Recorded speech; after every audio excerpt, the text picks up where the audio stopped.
Allez, rendez-vous samedi à 19h face à Toulouse, un match dédié à Octobre Rose. Nous vous attendons très nombreux pour venir supporter et encourager la...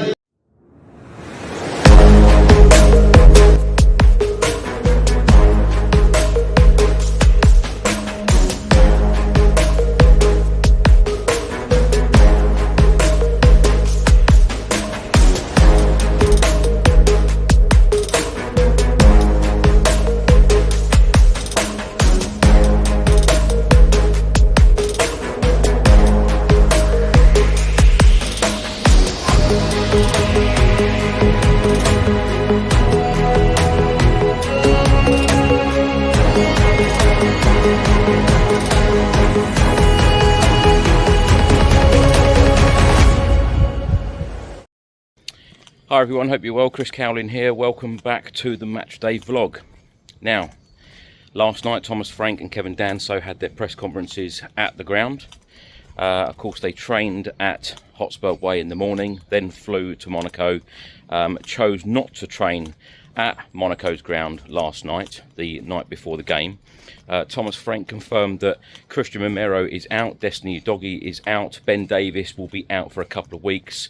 Spurs now have 10 players out. We're only in October and games are coming thick and fast. Anyway, as per usual, I'm going to go and do a little bit of sightseeing today. The under-19s are in action against Monaco under-19s in the UEFA Youth League. That kicks off at 2 PM local time. The game, the Champions League this evening, that kicks off at 9 o'clock local time. Now, in between all of this, I'm going to go on a boat ride to go and see a little bit more of Monaco, and also let's have a look at the Monaco Grand Prix track. Now, just passing the Monaco Stadium here, of course, a multi-purpose stadium. Now, if you look on various websites, it will actually say that the capacity here is between 16,500 to 18,500. But on their official website, it states 17,715.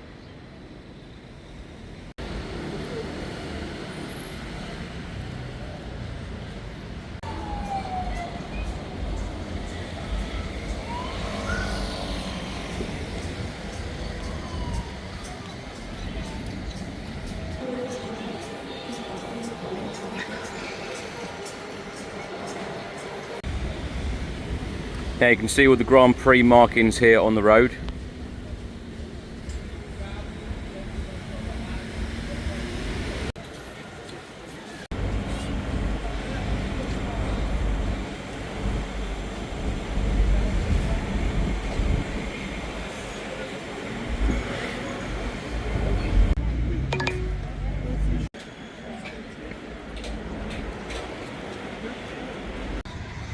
So time for something to eat, and I've opted for this ham and cheese pizza, and I've just got it from the same place where I bought it from 9 years ago, and it is just as delicious.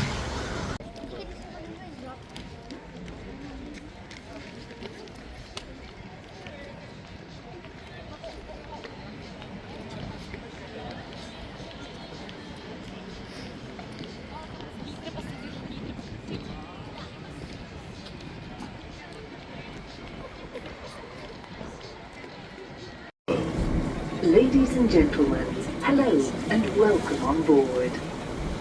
Famous semi-floating seawall. Ce remarquable ouvrage mesure 350 mètres de long et pèse 164 000 tonnes.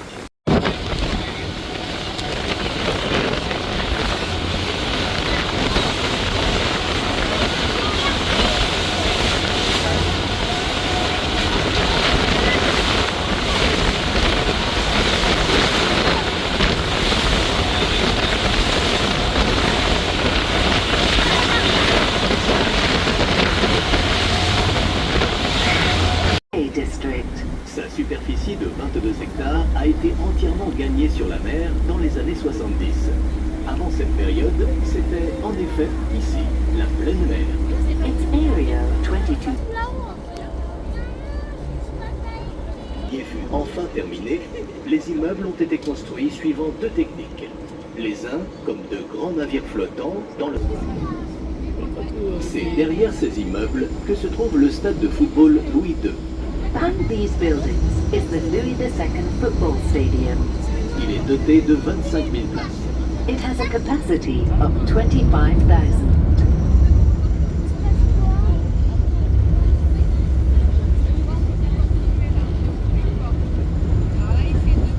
Pine trees is the Grimaldi family's private swimming pool.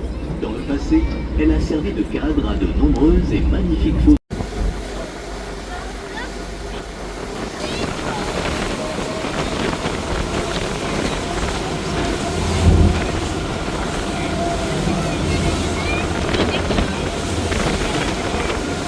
Property costing in the region of €60,000 per square meter. Nous apercevons les très belles plages du site balnéaire du Larvoto qui a été entièrement rénové sous la direction de Piano Renzo. We can see the beautiful beaches of Largo too. This seaside site has been completely renovated under the direction of Piano Renzo. Ce célèbre architecte. So I've just parked up, just now going to the casino. So that boat trip was about €30.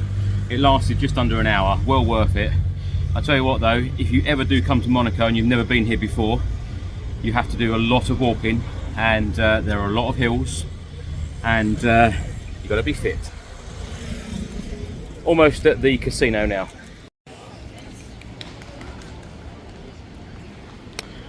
So here we are now, Monte Carlo Casino.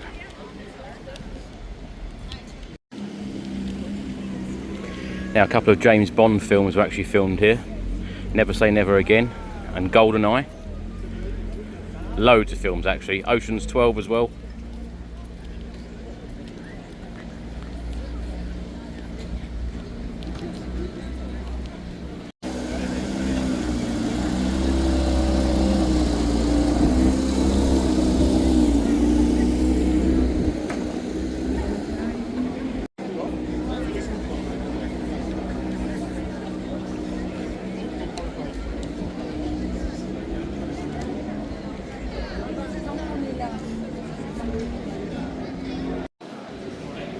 So I'm actually inside the casino. It does actually state on their website you have to be dressed smartly to get in here, particularly of an evening. I think they're a little bit more relaxed in certain places in the casino during the day. Because I just have a t-shirt on that has THFC on it.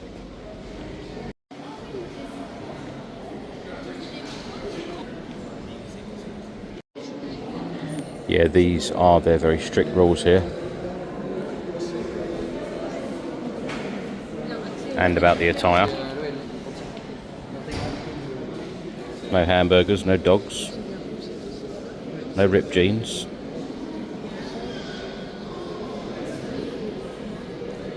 So at this point I don't think I'm going to actually be able to go any further.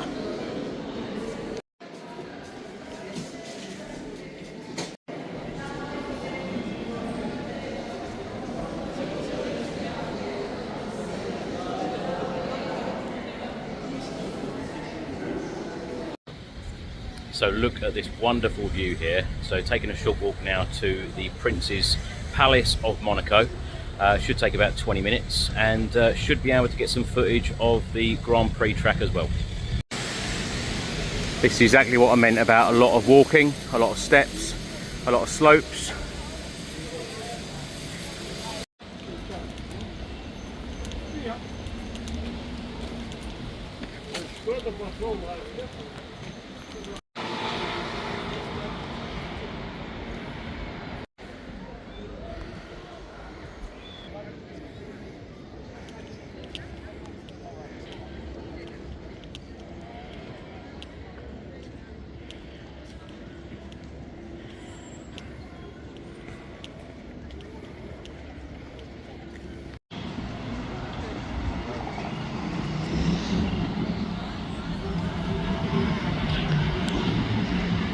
So this is where we just walked from, and this shows you a really good piece of the Grand Prix track. It's actually 2.75 miles long.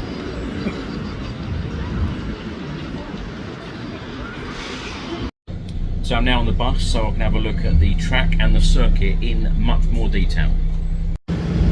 So this stretch of road now is where the Grand Prix actually starts.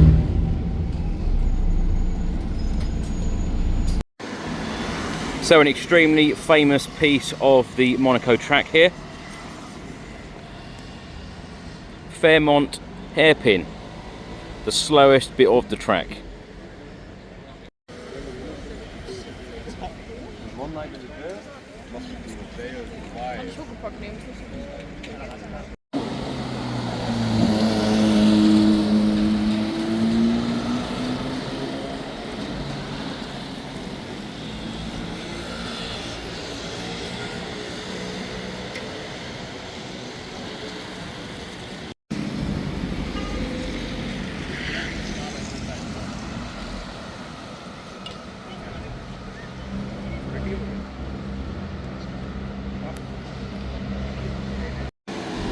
It's amazing actually how many people every day sit on the wall here outside the hotel watching the cars go round, because literally the cars are going at 180 degrees, and this is quite a significant part of the Grand Prix because overtaking here is virtually impossible and the cars have to slow down to around 30 miles an hour. So the famous tunnel is actually underneath the Fairmont Monte Carlo Hotel here.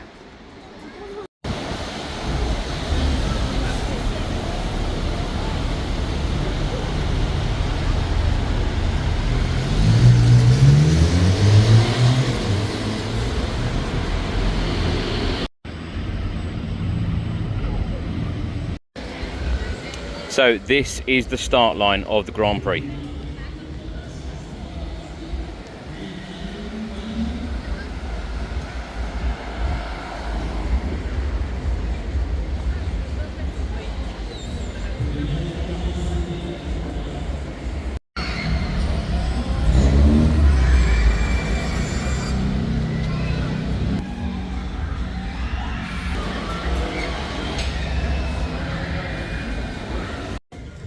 So I've got Simone with me, of course, Italian journalist and transfer expert. Simone, have you just come off your yacht? Yes. No.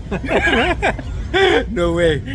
No way. Now we're in Monaco, of course, for Tottenham's Champions League game. Yes. A very important game for Thomas Frank, particularly after Sunday's performance Sunday, and yes. result.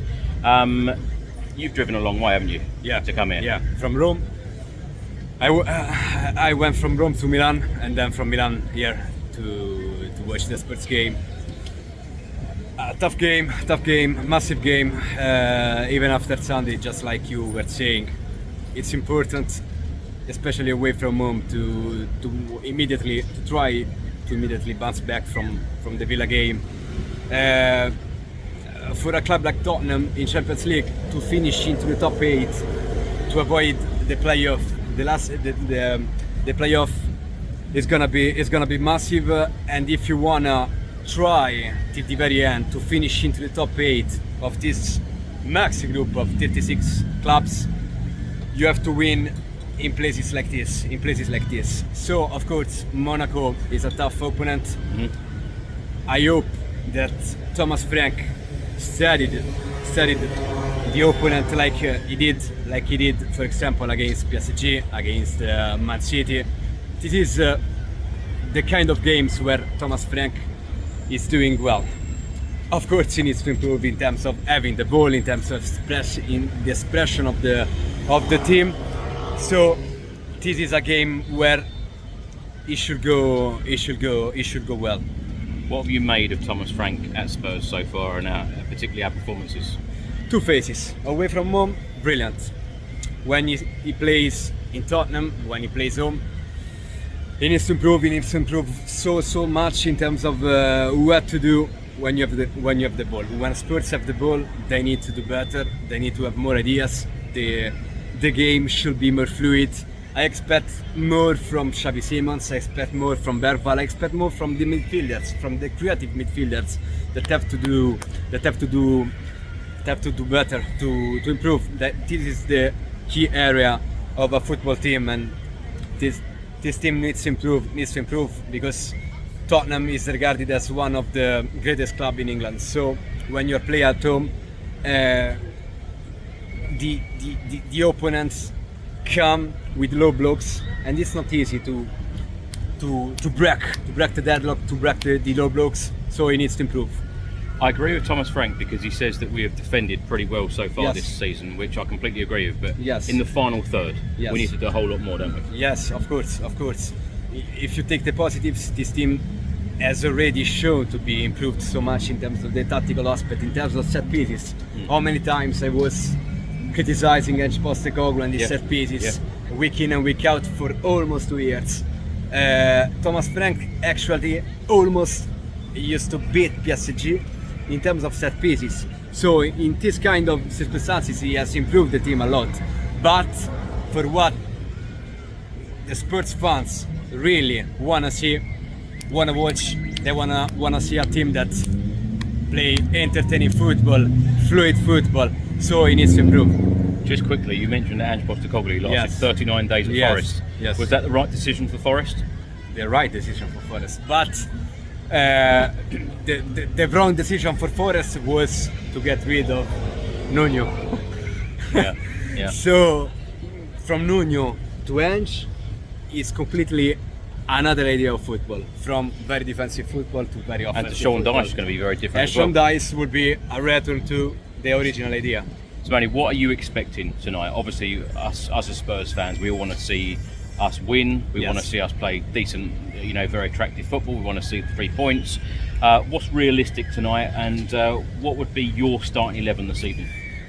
I expect a very tough game, even a tight game. So I'm expecting maybe a draw, but anything can happen. Monaco are young, yes, maybe, but in terms of structure, in terms of being a European club, they are very, very experienced to play this kind of game. So in terms of team selection, I want to see Brendan Jones, I want to see people that didn't play so much, that I think that they can provide a lot in this kind of game. So we'll see. Maybe in France we'll have a look more directly, more closer to Colomwani. So we'll see what characteristic can provide to the team. He was good in Juventus. He was not a top player in Juventus, but he was good. He did well. He's not someone that can change completely by himself the dimension of the attacking option for Tottenham, but of course he's another option. And key players for Monaco, who should we be looking out for? They are good in many aspects. It's not easy to find someone that can break Tottenham alone. So it's not easy for me to spell a name, to make a name. They are good in terms of the squad, Chris. Good squad. It's not easy to take someone specific. I wanna see the team, the full team. It's a shame. I actually would have quite enjoyed Dyer playing against Tottenham this evening. What have you made of Monaco, of what you've seen of it so far? Of course, Eric Dyer is a huge loss for them. We can say that because he's experienced. He knows how to play this kind of games. He knows Tottenham very well. So it's a pity because it was almost sentimental, almost a love affair to see Eric Dyer playing against Spurs. But of course, we avoid the goal for a former Spurs legend. Simone, there's yachts and there's lots here in Monaco. Not mine. Have you enjoyed it so far? Yes. I made some great trips in Côte d'Azur, in Nice, in Antibes, some huge places. Of course, great places, great opportunity. One of the best away days of that we can see. I just want to say a happy 50th birthday to Gary Maloney, one of our own. Yes, happy birthday. Yeah, he's gone on holiday.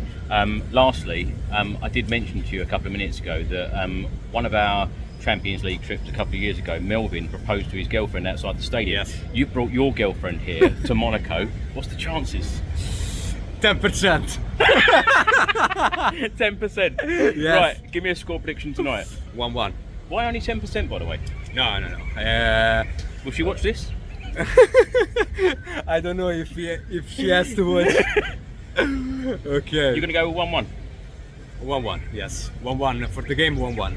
Monaco 1, Tottenham 1. Right, enjoy your trip and safe trip home. Yes. Let's hope the Spurs can get the 3 points. Thanks for watching, Hope so. everyone, and come on, you Spurs. Come on, you Spurs.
Enquiries, numéro 4, Tanson, numéro 6, Ignan, numéro 9, Richardson, numéro 14, Gray, numéro 15, Perval, numéro 20, Kudus, numéro 23, Pedro, numéro 28, Honorer, numéro 30, Pétancourt, et numéro 37, le capitaine Van Deven. Et les remplaçants numéro 31, Kinski, 40, Husky, numéro 7, Simone, numéro 22, Johnson, numéro 24, Spurs, numéro 29, Sarr, numéro 39, Cowlin, numéro 44, Scarlett, numéro 52, Oluzezi, numéro 67, Pickford, numéro 68, Williams Barnett. Et l'entraîneur, c'est Thomas Frank. If you do Paris Saint-Germain, you don't come out. So hold on. They set the things down. I'm not going. He doesn't come here.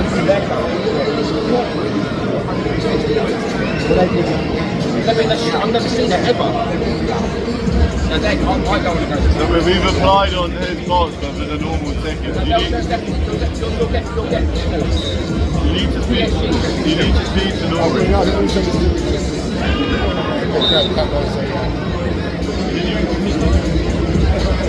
Did she reply? What did she say? I got.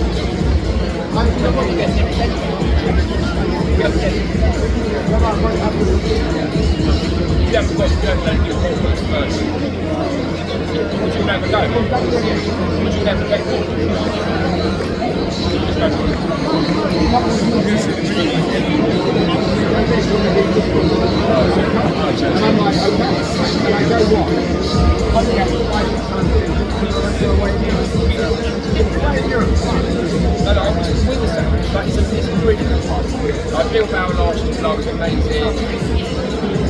And this is an old stadium. I love one. It's a real old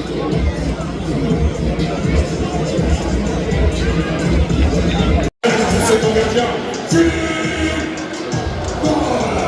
avec son numéro 12, Carlo, avec son numéro 22, Mohamed, ton capitaine avec le numéro 5, Simone,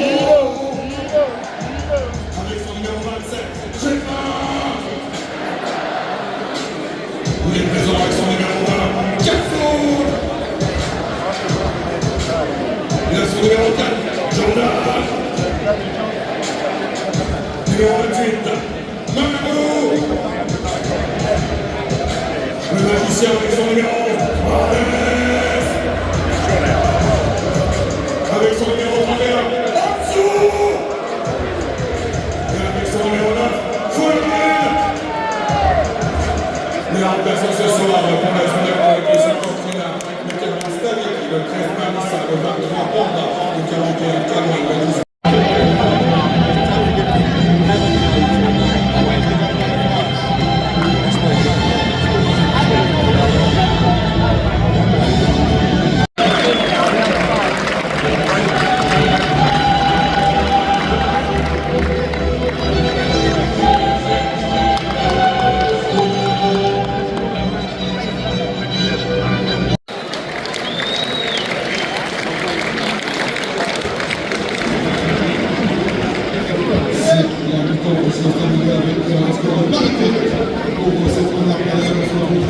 Quelques instants, préparant pour les résultats du Autobus.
Applaudir l'ensemble des Rouges-Blancs pour la prestation de ce soir. On va avoir 20 tours public Rouges-Blancs. Allez, tout le monde applaudit les Rouges-Blancs de la Monaco.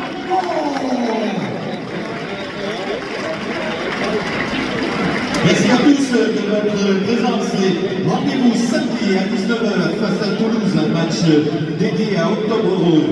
Nous vous attendons très nombreux pour venir supporter et encourager l'AS Monaco. Bonne fin de soirée à tous et gagnez-nous du goût.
Spurs' first goalless draw since I think March 2023, 125 games ago.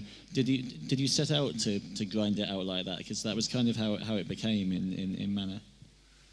I think it was a game where relatively even first half, and then a second half where I think Monaco was better than us, where we didn't hit the performance we want.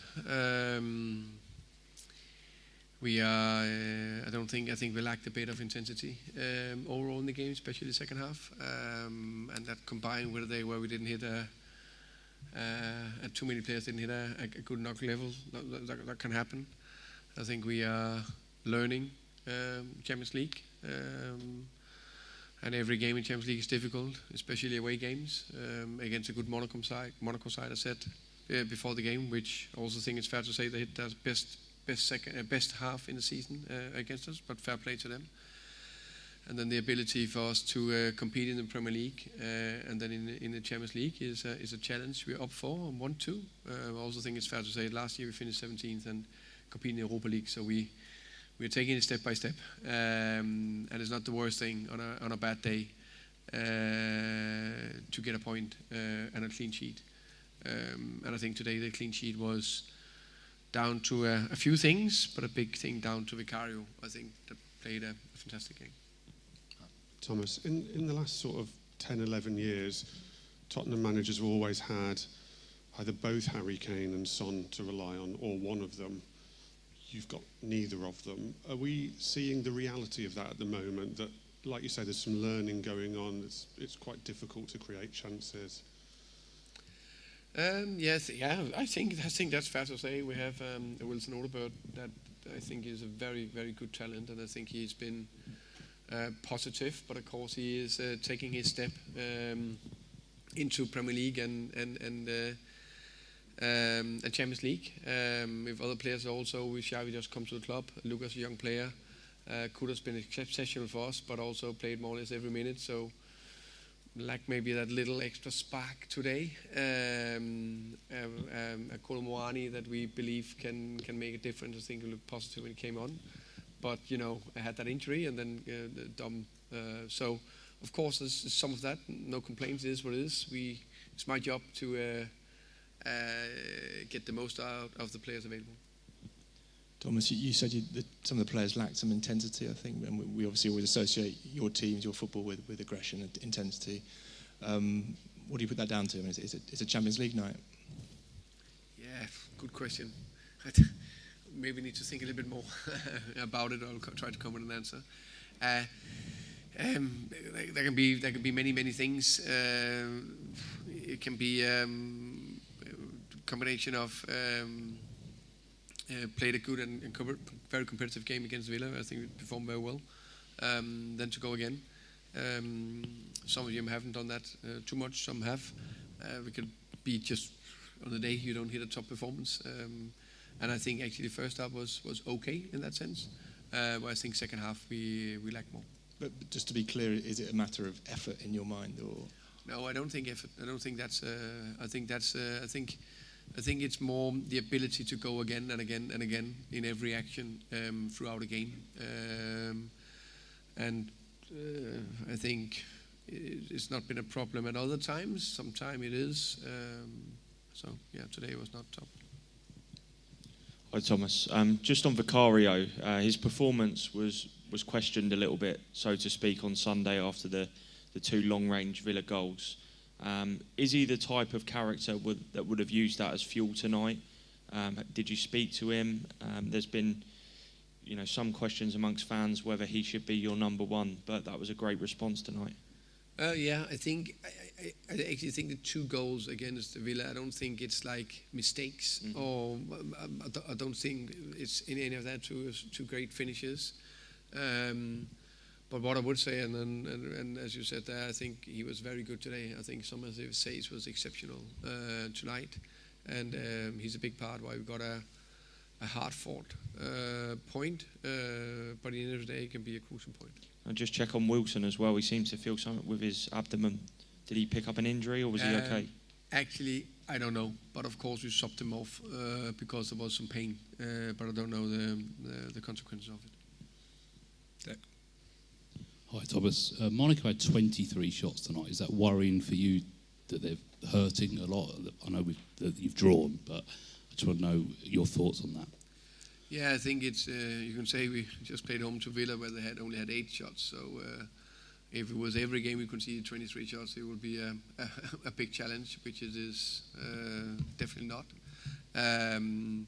So it can be a combination of lack of intensity, combination of Monaco hitting a very high level, combination of us not hitting the best level, but they had too many shots to what I would like. Hi Thomas, it's been a long time since we've seen Archie Gray start at left back. Obviously there has to be kind of rotation, playing Premier League, Champions League so often. But what did you think that he could give you from that position today? Yeah, I think he solved it very well, as he'd done a lot of times last year, left back, right back, and centre back.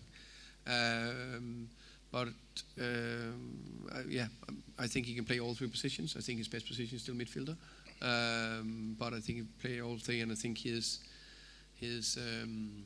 how can you say? I like his character and effort in the left back right today, and he just carried on when he came into the midfield and did well there as well. Final one at the back, please. Yeah, Thomas, in French, for the question, please. Juste un mot sur Randall Colombani. Il était de retour aujourd'hui en Ligue des Champions en tout cas. Est-ce que vous pensez qu'il pourra rapidement revenir en équipe de France? Qu'est-ce qui lui manque pour aujourd'hui retrouver l'équipe nationale? Merci.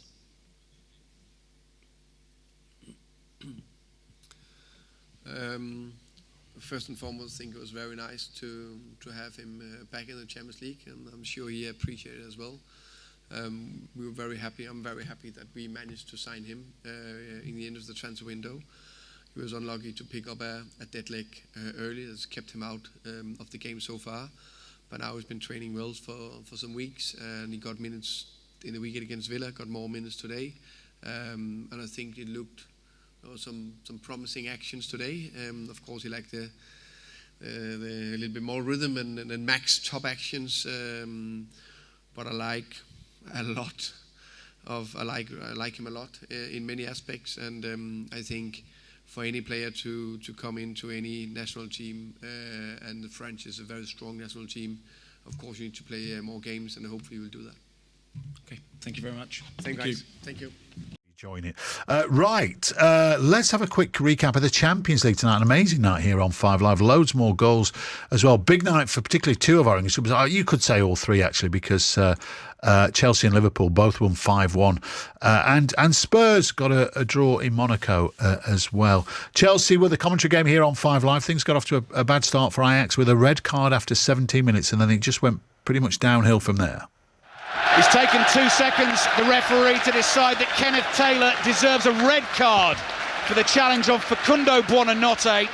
And there's the ball into the penalty area. There's the chance for Chelsea, and they lead by a goal to nil. And the offside flag stays down, and it's Mark Guiu. Caicedo lines up another shot, big deflection, and it ends up in the back of the net.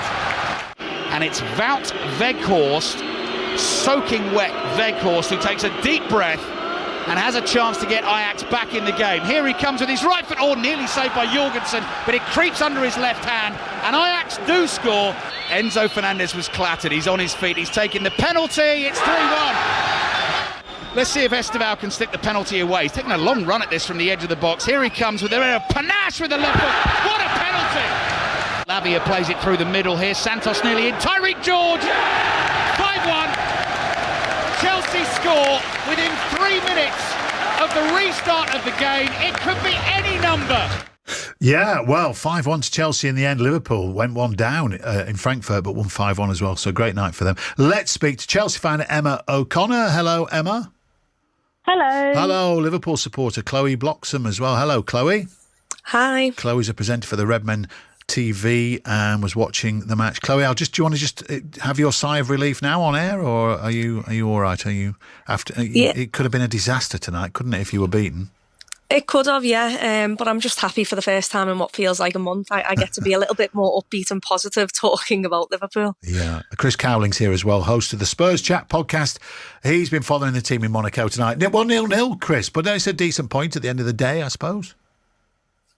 Yeah, it's a pretty poor performance though, Tony. Our goalkeeper Vicario had to make 8 saves, and they had a number of finishes which were really poor over the bar and wide. I feel like we were very, very lucky tonight. Yeah, I must admit, I was trying to keep an eye on everything. I saw Monaco miss a couple of sitters, to be fair. Chloe, I'm going to start with you. Going into this match, a lot of pressure on Liverpool. Was it 4 in a row you've lost? You were jammy against Burnley as well, but I promised I won't mention that. But Arne Slot needed a win tonight, and when you went 1-0 down, what were you thinking? I was thinking the same problems. Liverpool can't seem to keep the back door shut, but we did respond and we grew into the game and we got better. But to be honest, looking at Frankfurt and how many goals that they'd conceded going into the game, I think it was 54 goals that they've both scored and conceded in total in their first 10 games of the season.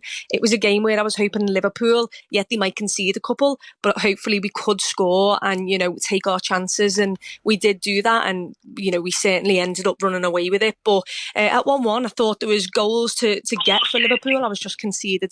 I was still worried about conceding goals, but we managed to do much better than what we've been doing previously. So that's the question I asked in the office. Have Liverpool been good or have Frankfurt been poor? Now, you're away at Brentford on Saturday night. They might be a tougher proposition. Have any of the problems you've got been solved so far tonight? Well, we'll have to see. I think it definitely helps for confidence reasons. Hopefully we can go into that game with more of a bounce and a belief. The most important thing for Liverpool is to try and keep defensively solid. It's not great that we didn't get a clean sheet tonight, but it does help confidence that we've scored. Hopefully, the changes that he's made, he'll stick with from the start. I think Curtis Jones, Ekitike, both of them should definitely be starting games of football for Liverpool right now. Florian Wirtz gets assists tonight, so hopefully he can start the game as well. So I think it was a big boost for us, especially going to Brentford away.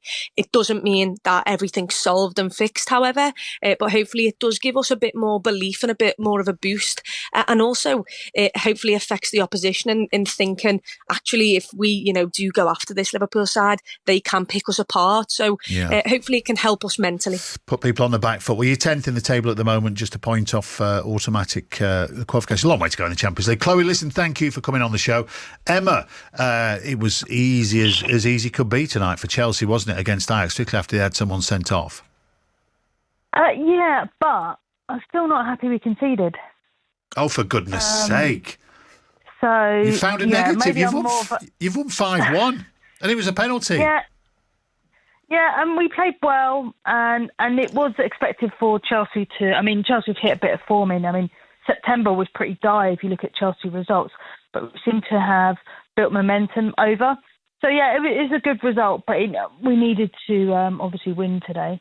I've still got concerns over our defence, who is our best centre-back or pairing of centre-backs, and also not very keen, and like many Chelsea fans, over the goalkeeper. Yeah. Still makes me think I'm about to have a heart attack when he's either got the ball. So, yeah, really good win. It's just I'm still got concerns for the season with our defence. Football. I'm just saying, say a prayer for Morecambe fans tonight. I mean, you're fifth in the Premier League, you're 10th in the Champions League table, and you're worried. But that's the lot of a football fan everywhere. Emma, good to talk to you. Thanks for coming on. Thank you. Thank you, Emma O'Connor. Blimey, Chris, Spurs fan. I thought you were depressed. They've won 5-1 and have found loads of problems. I've had a lovely day in Monaco.